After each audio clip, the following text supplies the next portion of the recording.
Julian says he may have been fired because he asked for a raise and says he doesn't owe Rory and Mal any loyalty. I never approached them with that discussion to like say, hey, I need at least a 2-year commitment to make this work. Like I never, that never crossed my mind. No.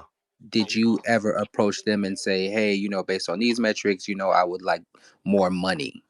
I did. Do you think that was a catalyst for what happened Yes. to you as far as firing? Okay. Yes. I think people are missing what was just said. You said you asked for more compensation, and that's when this happened. One of many. It's not the only thing. Sure. Yeah, I'm comfortable saying that. I don't think that's like, is that groundbreaking? Obviously, how I felt is different from how they felt. Maybe there was something else that I don't know. The contract was month to month. So, under the impression that everyone there's month to month, Peach, Damaris, everybody. So, like, you're under the impression that, okay, this month, pending, nothing changes. I just go there, submit my invoice at the end of every month. That's how it was run.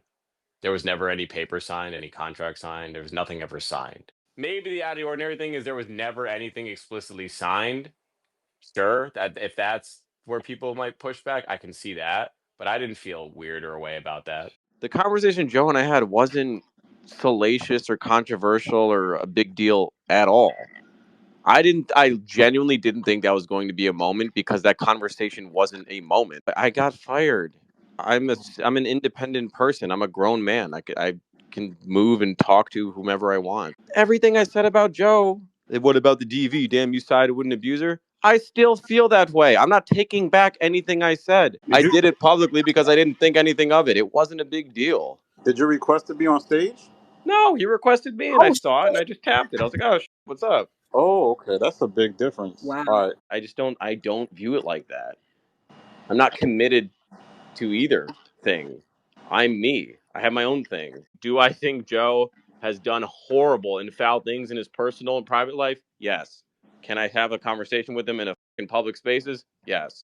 I don't see this as me being used. I joined the space willingly. I accepted the request to speak willingly. I said everything I wanted to say and left. That's But it. I understand, like, Joe's looked at as, I get it. He has a rep. He's been doing this much longer. He's more seasoned. He's the pod father. He's been donned all these things. Every time Joe makes a move, every time he says something, he's playing 20 steps ahead. He's the fucking puppeteer of this game. And that may be true in some cases. I'm sure he's definitely done some things that, he's gotten the best of in certain situations and all that stuff. I just don't. Maybe I'm just, again, maybe I'm the only person that sees this thing as just not a big deal. One can deduce when someone says they were fired, you can assume on what terms comes with that. Weird to me that people are like, how are you going to jump ship? I was fired. Also, I'm not jumping ship. I just spoke to the guy on a spaces. We're not friends. Yes, on the space I did, Julian joined me to talk about where everything went wrong with the Rory Mal podcast, specifically when he joined Joe Budden on stages and they talked to each other and Imani pressed him. Here's a clip of that now. But I want to point out that I have not asked him anything messy, nor has he said anything messy. Just being on here and conversing with you is messy. He's corny for that. And niggas gotta call it out. Can you hear me? I'm not saying he's a corny person because I don't know him as a person, but the move today is corny. It's corny. And you gotta call it out for what it is. Also, not like trying to buddy up to Joe. I just got But where in was here the to conversation with Joe? Because Joe's had platforms before. Where was the conversation with Joe before when you were on the platform? Well, you can guys did events understand. I'm too. sure everyone in here can understand. Well, if you're in this space, you're saying I was with them. Obviously, they had a public thing with Joe, so be it.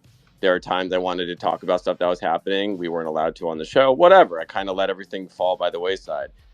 And as you can see, a lot of people were thinking, how could you betray Rory and Mal by joining Joe Budden on stages? And Julian stood tall on the fact that he doesn't believe he owes Rory and Mal anything because they fired him and the situation did not end the best. But see, everything wouldn't end there because Rory and Mal would later go on, well, not Rory and Mal, just Rory, would later go on spaces with me and say that it was odd that Julian joined Joe Budden on stages. You were just posting DV tweets about him a few months ago, and now it was just all jokes.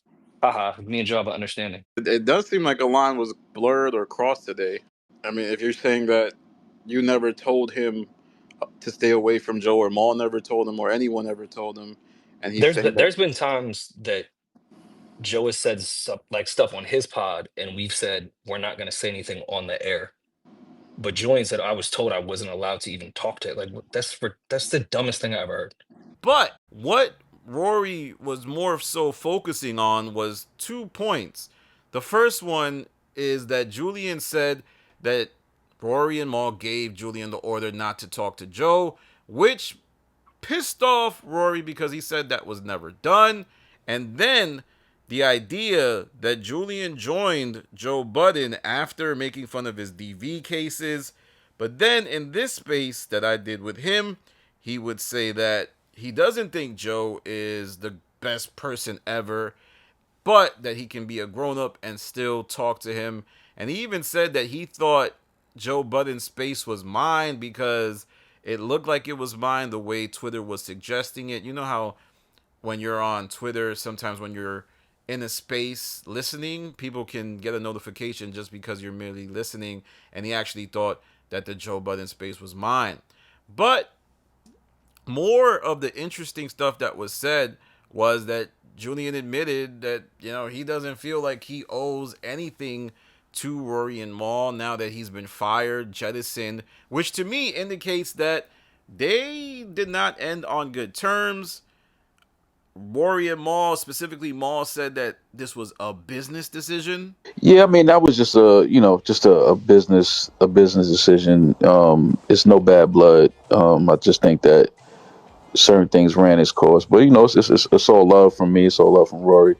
We wish him the best, but it's just sometimes things run its course, and I think that it was just time to move in a different direction. That's all. There wasn't nothing negative. I've seen a lot of things online, people thinking it was like bad blood. But let me speak from myself and Rory. It's definitely no bad blood from us. It was just more so a business decision that we came to. And it was a good run. We respect him. We appreciate everything he did.